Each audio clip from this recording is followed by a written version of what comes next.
meeɗa wonde le BAG Bari Diawadou et Noumandian Keita ko kamɓe wonno hoore on parti et l'autre parti c'est le parti de Bari 3 ɓen ɗon ɗin partiji ɗiɗi adi PDG parti Sékou Touré on parti Sékou Touré e Diallo Saifullah ko ɗin ɗon atti innugol kamɓe hiɓe faala yo yahe directement à l'indépendance go ɗimmun ɗum kadi sukaɓe étudiant ɓe e on saayi wonno fin fédération des étudiants de l'Afrique noire en France wonirɓe France e cenɗe ɗen fof ɓen fof militi inni il faut Afrique yaha à l'indépendance maintenant yoɓe hettu hoore maɓɓe ɓen kisan donc so yewtidi e mawɓe goo ɓe andintinayi on ko hari cinéma mi anda siko Vox no Conakry ɗo ko ɗon étudiant ɓe yiiduno pour waɗgol congrès maɓɓe on l'association des étudiants guinéens en France ɓe landi kamɓe ils optent pour le non pour yo yahagol à l'indépendance immédiatement ko ɓen ɗon e parti Bari 3 on Bari Diawadou et Noumandian Keita ko ɓen ɗon adi landade heɓude hakkil innugol il faut yahen indépendance ɓe fuɗɗi waɗgol mobilisation on et sensibilisation on ɓe heɓi doole noon jamaji ɗin jaɓi parti PDG on RDA ko ɓayti ɓe tawi jama on no fuutade ɓe ɗumani ɓe tawti hara tigi tigi o ɓernde nde nanngano par ce que tawtiri fifere ala parce que fifere ala parce que tigi tigi e on sayi ko kamɓe laamino si darama hande no piiƴi woniri hinnete à l'époque opposition on c'était les partis du BAG et le parti de Bari 3 et parti au pouvoir c'était le PDG RDA kamɓe wonduno e portoɓe ɓen laami leydi e on sayi donc ɗum ɗon c'est très important donc ma andintinen jama o ganda wando mi holliri on noon ɓuyno yewtude finde ñalande kono mbiɗa andi ɗum ɗo ɓurta e wallitade jama no ɓe humpitora kadi ko ɓuuri donc ɗum ɗon on c'est très important yimɓe ɓen andita fi ɗum ɗon ɗimmum ɗum kadi ko yimɓe ɓen ɗo andude hari jaggu ngol no tiiɗi e leydi men hari jaggu ngol no tiiɗi chef de canton ɓe ɓen pratiquement ɓe waɗayno ko ɓe faala jamaji ɗin no tampuno ha et pour jama on les paysans notamment remoɓe ɓen par ce que jaggu mum koye hoore maɓɓe wonno yogugol juuti hara ko nayi addata hara ko récolte hara ko woɓɓe yaha sirapore sifa ɗin piiji hari jagguji ɗin no tiiɗi ɓen lamɓe canton ko ɓen lontino portoɓe ga fulasoji ne way ko ɓen lontino portoɓe ɓe avec disons le truc de la chefferie bon et pour jamaji ɗin innugol yo hettu hoore mum ko fii yoɓe hettu hoore maɓɓe hara si ɓe remi ko kamɓe jeeyi kamɓe tuñji hara impôt o na impôt sagalle ko wawata ɓe addude ha woɓɓe dogay yaha Sierra Leone lumbina nayi ɗin ou bien woɓɓe yara Sénégal pour yo suuɗo suuɗo ko woni wo ko suuɗugol ko suuɗugol et puis doga jagguji ɗin donc pour jamaji ɗin le non à l'indépendance le non pour le référendum c'était kamɓe yoɓe heɓu ɓuttu ɓe hetta hoore maɓɓe et ɓe yii ɗum ɗon comme une manière de dire chef de canton ɓe ɓen ɓe ronki fi ɓen ɗon e woni pecce tati parti ji ɗin honno innete parti Bari 3 parti Noumandian e Bari Diawadou étudiant ɓe ɓen progressiste feere watti paysan ɓe ɓen ɗum ɗon woni jama leydi PDG e sengo mum tawi wawata wonde sera il faut wonda e jama o ko e on sayi le général de Gaulle waɗi tournée e Afrique o Afrique centrale et Afrique de hono innete Afrique de l'Ouest o ari Conakry ɗo o jaɓɓa hiɗo le célèbre discours de 25 août 1958 Sékou Touré jangi discours on no sono no yaltintine men jenti to ɓay ɗum fof waɗi ko menen kadi men humpitani mais si on heeɗi ke discours on e no discours on yewtirano hiɗa wawi wowlude ko wowluɗa kon sa sonki haray ko on tigi yimɓe ɓen famiray na famirta de la même manière si on tigi ɗaatini Général de Gaulle no jooɗi fof no jooɗi o waɗi meeting comme simo yeeso makko ko militant ɓe wonnoɓe weltorɓe mo il a demandé le droit à l'indépendance landagol le droit à l'indépendance na landagol honno innete indépendance kono no wowlirano avec des gestes et tout le général de Gaulle seytini parce que kanko o ƴettiri ɗum wasi Sékou Touré yawike mo teddinamo a wawi yewtude goɗɗo yewtere haray ko gonga rema ɗo ko artirande mo e ko wiyeten congrès e gonga kono haray wona e hoore guere wona e hoore son yewtiramo doy o faama donc no yewtiri noon e taw binde e yeeso jama on fof discours de meeting ɗum ɗon général de Gaulle seytini moƴƴi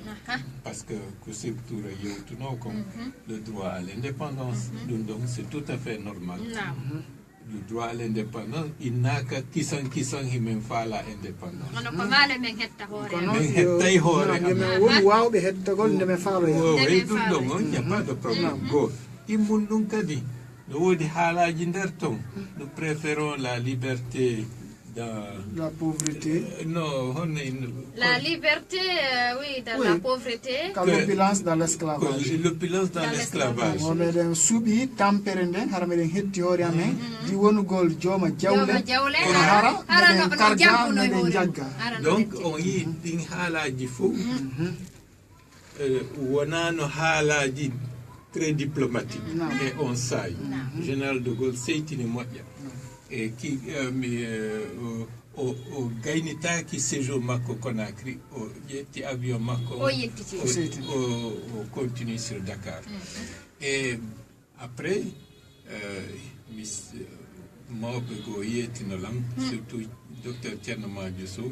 ɓe feƴƴini OGDH ko kamɓe wonno sukaɓe militant ɓe pour l'indépendance ɓe inni à ce moment là Simi Fall Diali Diallo Sayfoullah jokkituno général de Gaulle pour yo général de Gaulle ɓurtu faamude ko oya faala wi ko discours maɓɓe on ko honɗum woni ɓaawo ti hara o seytinali mais général de Gaulle on ɓayti ha o yewti o ni si vous voulez l'indépendance vous pouvez la prendre donc ko ɗon pratiquement bousculi PDG on ɓayti hari feere goo ala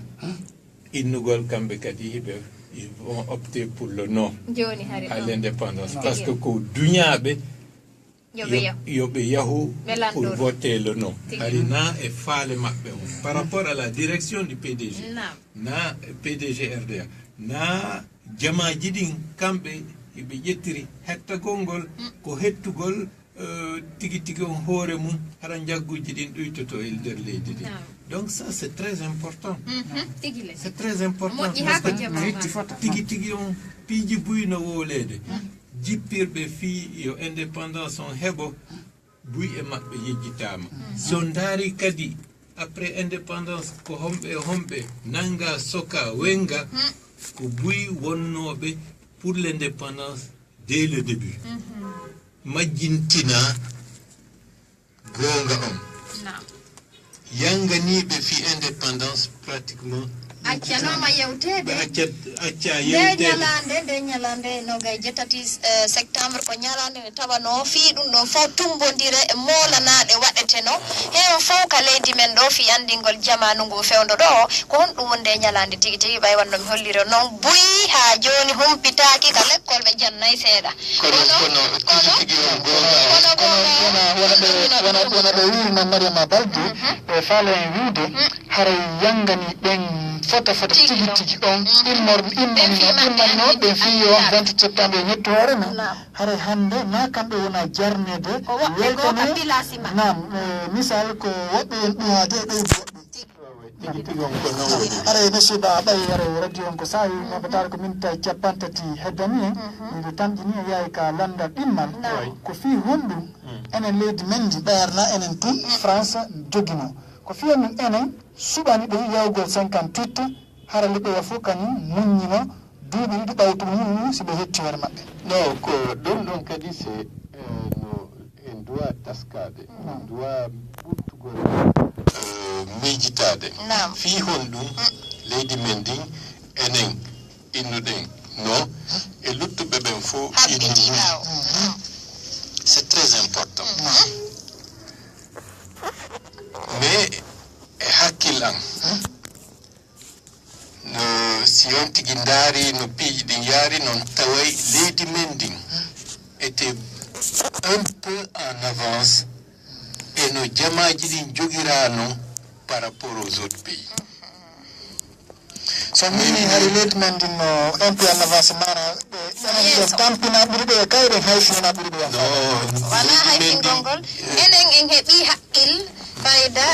na tigi tigi haqqil tampere nden tampere nden yoni en ha tawa joni ko malandi soɗen ɗum oui tampere nden ari no tiiɗani jama et puis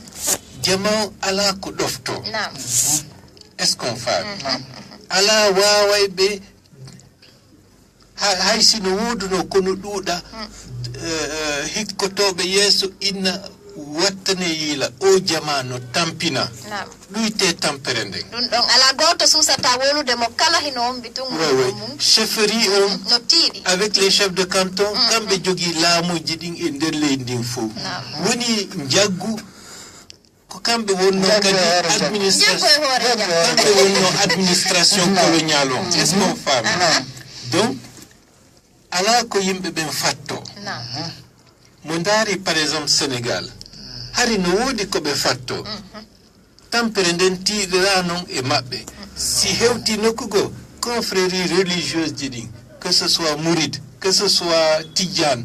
woɓɓe député ɓe maɓɓe goo jannguɓe maɓɓe goo daranto jamaji maɓɓe ɗin enen noon hari ɗum fof no wayi wasi muri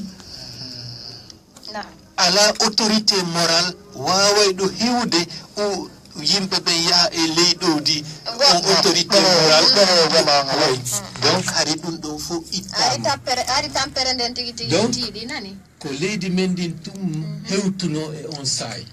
mon yahi côte d'ivoire a taway les petits haray iɓe mari chef coutumier ji ko ɗum haray kamamuji hen ka finatawaji men ka bangi ɓen ɗon haray no darani jamaji mum ɗi ɓe yiɗata tampere ɗen tiiɗa e hoore jamaji maɓɓe ɗi donc ko on différence fondamentale waɗi enen innuɗen immédiatement on vote pour le non haray mais monsieur Baouri mi faaliti kadi andugol nde satte nde no wirɗon noon harenen ɗum ɓuri ɓeya ɗum haray ko portoɓen imminirno ɗum ka ko lamɓe canton ɓe woni moƴƴiraali yimɓe mum ɓe non lamɓe canton ɓen ɓe woni hakkunde portoɓe ɓen e jama maɓɓe ɓe lamɓe canton ɓe woni administration coloniale si porto inni adde mbuuɗu ɓe yaha ɓe ittina jama on mbuuɗi tati o mbuuɗi sappo donc jaggu mum ɓurta tiiɗude ɗum ɗon fof no tawa eko waɗi ha joni yimɓe men woɓɓe ɓe mawɓe ɓen si innama laamu tun haray hakkil maɓɓe haray fo jiɗoɗiɗi ɓay tawi andino woɓɓe wayno ko noon tigi e ɗum ɗon on c'est très important fewde ɗo yimɓe ɓen ɓurta anditude ɗin piiji par ce que no woodi situation ji buy sen andi ɗum ɗon en anday par la suite on no kadi yaare ndi yaari noon tigi woniri monsieur Ba wuuri haray musidɓe tiɓe men min andintina yonko Renaissance FM 95.9 immorde koluma wonɗon e jentade iɗen e nde yewtere men wonde e kañum ɗe jumaje hande noon hiɗe yewtude finde ñalande nogaye jettati lewru septembre hiɗen banni ɗo ɗen monsieur Ba wuuri fi wallitagol en kañum kadi e sengo den toɓɓere ɗon monsieur Ba wuuri haray do min falte kañum kadi andude e sattedeji ko tawata awa leydi meɗen ndin hawruno e muɗum sabanede makko toriɗen koye hettu hoore meɗen ɓayta miɗo andi fewdo on tuma ɗon en hettuno hoore men ɓayta on portojo o immike o yeehi kono noon si Allah jaaɓi ɓawto ɗon num seeɗa mi anda si tawi hoyuno bien déjà hande yen yaaro e gon sengo il faut andintinen ko jamaji ɗin reconnu anditi par rapport à Diallo Yassine. Donc Andi Hari, dans les années avec la guerre et après, reconstruction après la Seconde Guerre mondiale, Siropore Hari no Tidi Lindi. Imbeben Hari vraiment Ndiagoudjiri. Diallo Yassine, député à l'Assemblée française, Kampe et je crois Lamine Gueye,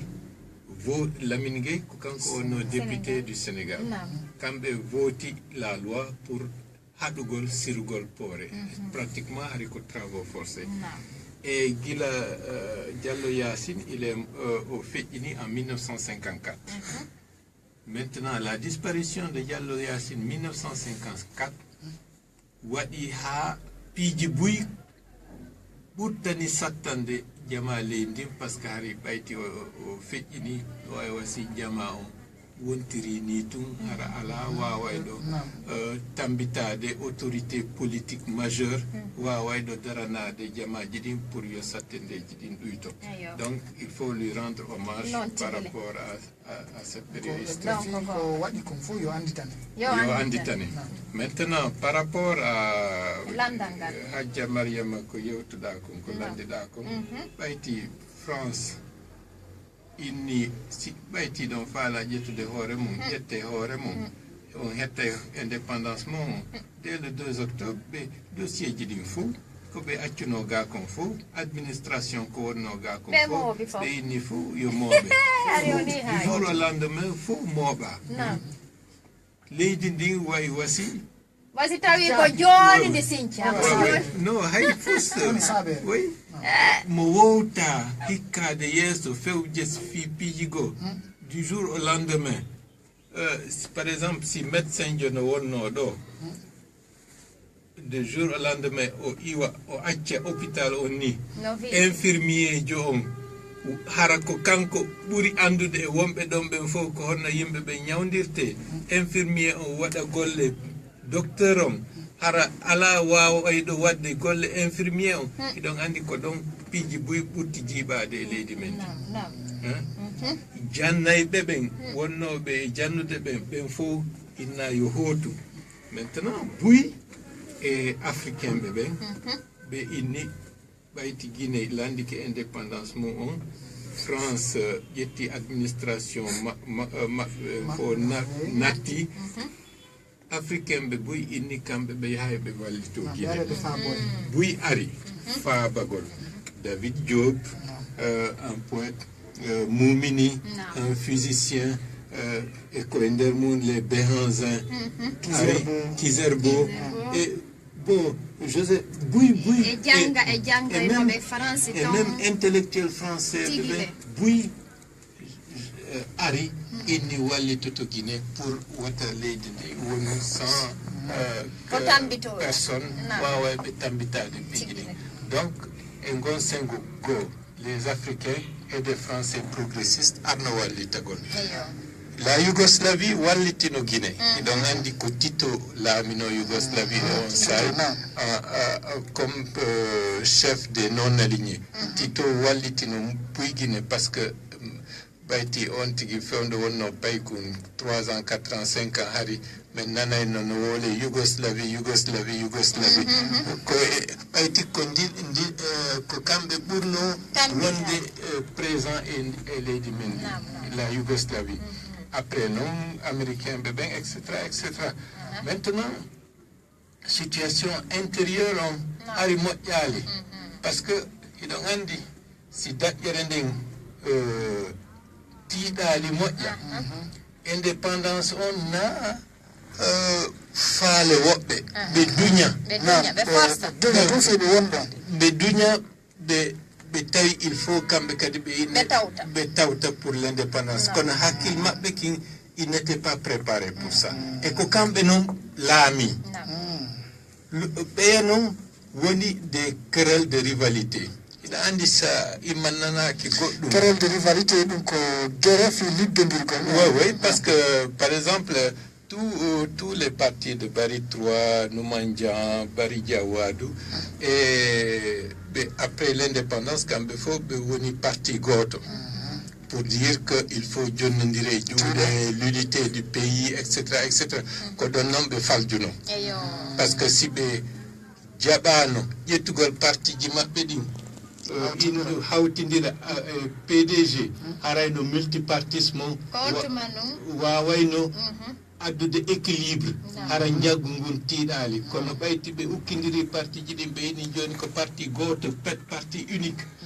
avec à sa tête Sékou Touré bon PDG on à chaque difficulté ɓe inna ko saboteur ɓe ko woɓɓe gonno nder parti on ko woni kamɓe woni jiibude haa ɓe élimini doy buy les éléments les plus progressistes haa ɓen fof woɓɓe soka woɓɓe raɗa 1961 syndicaliste ɓe ɓen comme les Noumandian ɓen fof soka Kambaro tampina buy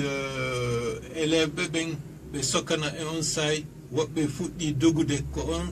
ɗon noon saay hémorragie ji ɗin fuɗɗi yalta ɗumanno et à chaque fois dès qu'il y a des difficultés leydi ndin heɓa sattede woɓɓe soke par ce que hiɗa andi politiquement si a wawata jonnude jama on ko faala hiɗa cati a jogotto laamu ngun wonɓe ko jaggu ngun yimɓe ɓen hutorta e violence fiyoɓe watta hay goto memmiɓe et puis ɓe hara gonga on alaka yewtede si yimɓe ɓen no heegaɓe non na heege woni ɓe yaltinde ko woɓɓe goo woni ɓaawo 5e colonne impérialisme sifa ɗin piiji leydi ndi woni e natugol à chaque fois purge retard on accentua woni donkingol tampinane ka ko purge ko nanga yimɓe soka voilà donkingol tigi le haray bayta radio ko sayi on no battade ton kañum kadi yawtere nde no hitti ha Ibrahima Jogo Bari ɗo de miɗo andi hande ala o ko haala wi ɗuuɗa ɗo hande journaliste ɓe gono jaɓi men micro ji ɗi tigi le haray men falte do andude kañum kadi ko honɗum e nafoore heɓuno ko gonga o yewti men fi sattendeji ɗin on tuma noon fof ko mooɓi pawle mum noon joni natti wiyama joni ɓay o wi ɗon gayna jokkane haaju mo mi falto do ande kadi kono si tawi en heɓuno nafoore e battane konko wi'uno ɗen ɗon e awa hiɗen faala hettude hoore men monsieur Ba wuri si tawi nafoore kadi seeɗa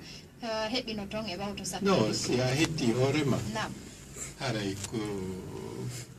ko ɗum ɗon adi e nafoore nde hetta hoorema hara ko an andi ko honno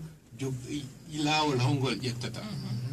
kono tawsi ko fewndo wontuma noon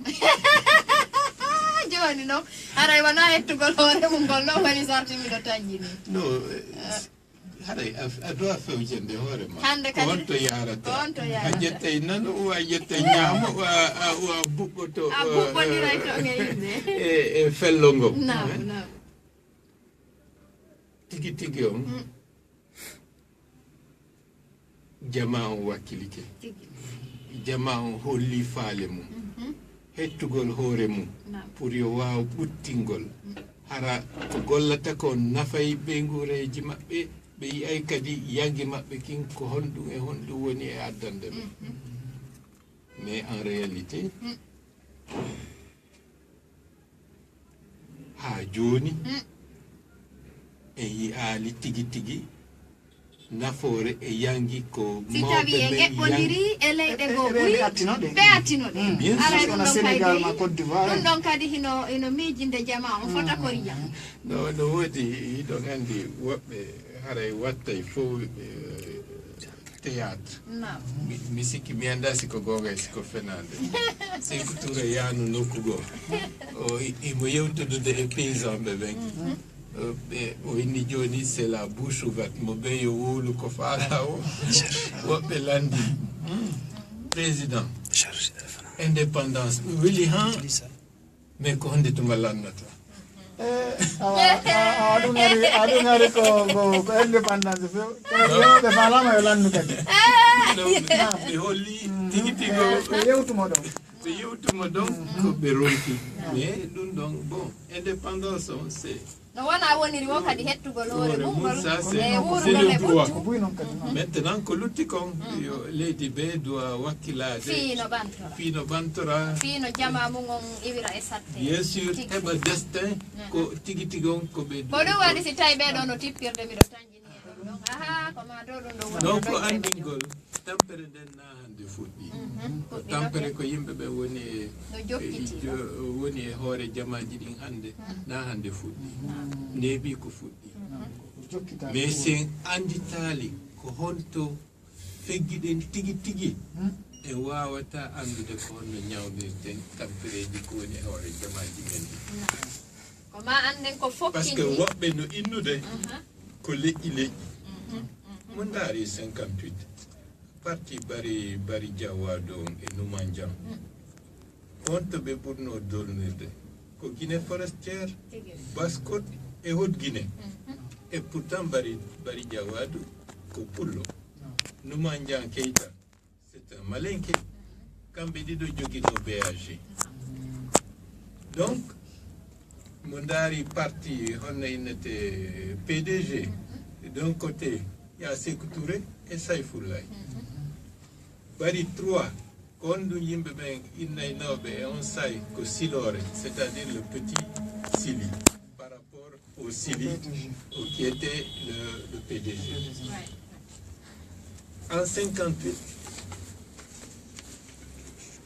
leƴƴi ɗin c'est vrai no wooduno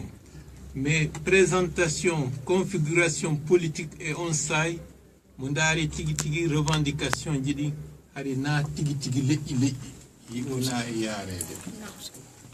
donc si woɓɓe wowli hande faamina tun ko leñol doit yaarede hay kamɓe ɓe annda histoire leydi men kiɓe tawa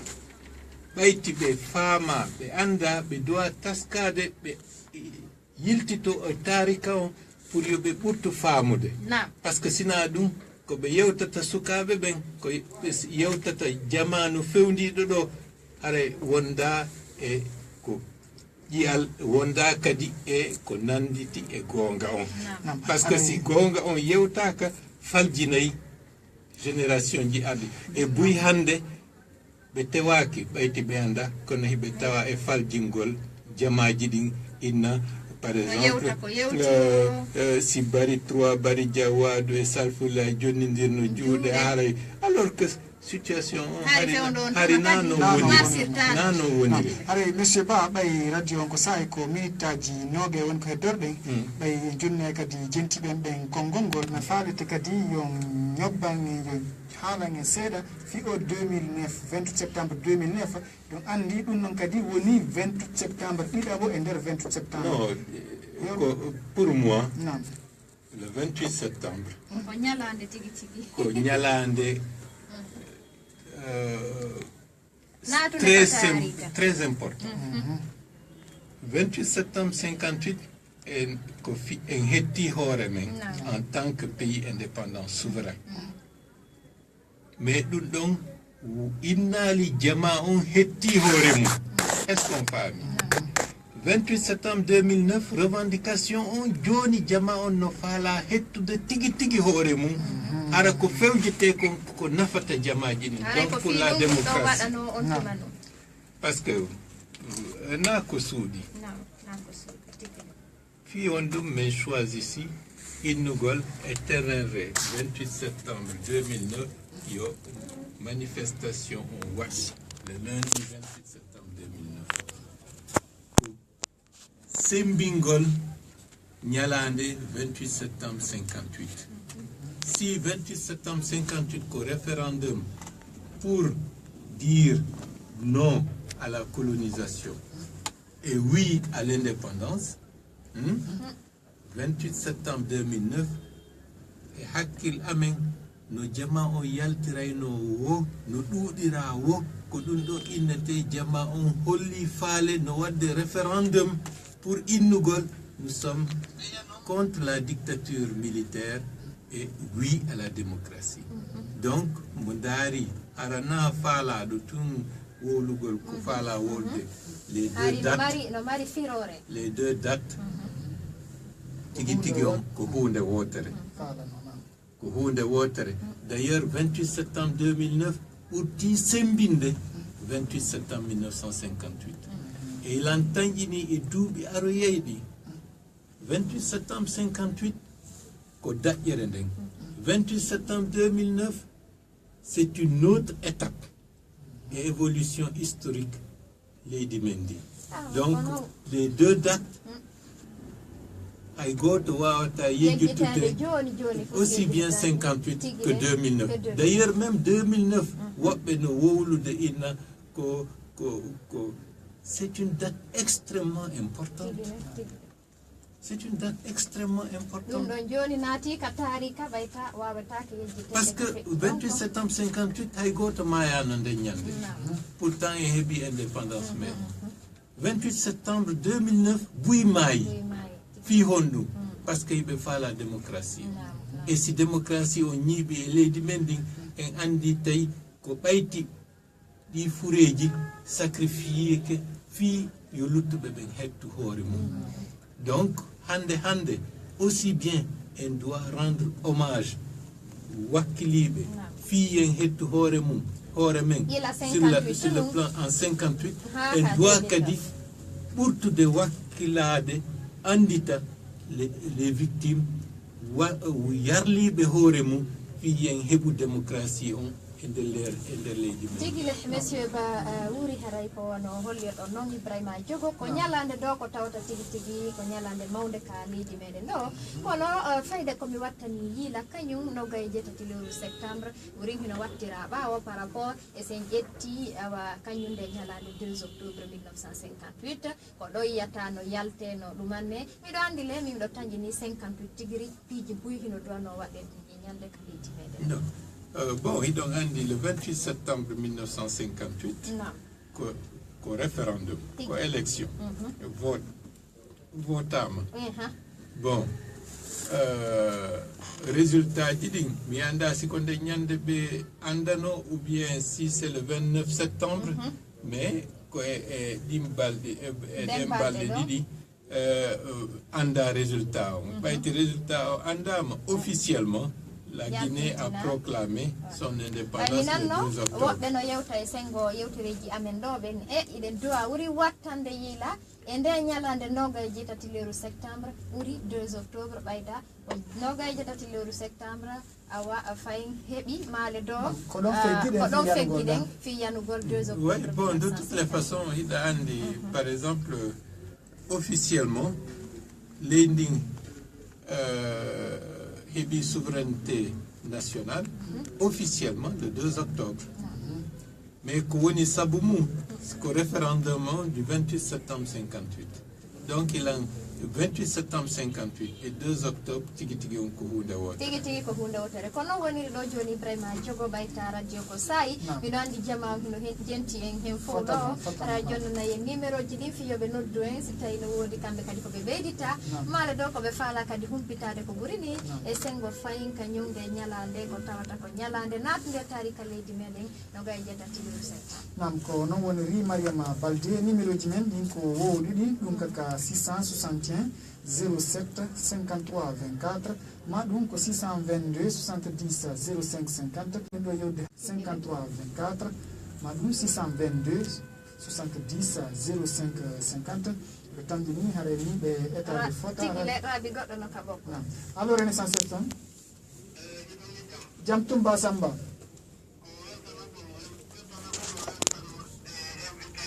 non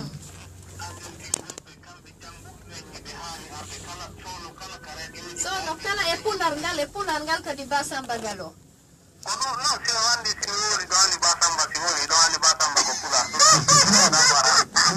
doni onan farasi adintingol ɓe sono kala yo ɓe arɓe adintinna yimɓe ɗon ko fecci ko mi fala ɓe landade si tawi ɓe yimɓe haɓɓitiɓe tun secture tun yettini indépendance si tawi si ɓen nanini ɓe yewta ɗo ɓen ɗo weltoray ɗum ɗum par ce que woɓɓe no ɗo yiɓe haɓɓiti kamɓe ko secture tun kamɓe joni lagine indépendance e hoore ɗum kadi mi annintina yimɓe ɓen hay menen ɓe janngaɓen wona fi noon jannguɓe ɓen wona fi en hetti hoore men tampini en ko tawde no hettirɗen hoore men noon hettinɗen hoore men ɓe wona joguinoɓe fewjoreji moƴƴi ko ɗum waɗi sonano ɗum ɗum hariɗen mari jannguɓe marɓe faamu falnoɓe leydi men ndi yaaru yeeso kono wonɓe soriti e mum ɓe bonnan ɗum ɓe wanno heɓɓoreji moƴƴi ko weltanogol ɓe haray jannguɓe fof yo anndu wona fawansi ɗe lori en ko tawde fewja en noɓe en fewɗon sayɗen ko ɓe woni lorroɓe ko ɗum waɗi loriɓe wona nan Basamba ara jarama fotta min ɗanon yimɓe bon ka ɓoggol kono monsieur Ba o wawa jaɓagol aɗo goɗɗo arde non tigi tigi on hiɗon anndi o histoire leydi men ndin comme no Basamba yewtiri ni eɗen fof en duwa lugginde ɗum ɗon yimɓe ɓen ɓurta faamude no woodi piiji buy min naali hilan faami fof kono no woodi piiji buy kon tigi faama e histoire leydi no yaari noon e école ji ɗin scolarité on ko wona e jannede kon si taskama tawete wonde ko fenande wona e jannede maale ɓe ñomita tun oui haray ko taarika nan ɓe ala e hollude exactement taarika on no woniri noon feƴƴiri noon ko mantugol woɓɓe yejjita woɓɓe goo alors que histoire on il faut taarika on il faut yi accende ɗen fof komi falno wolde c'est que par rapport à sa question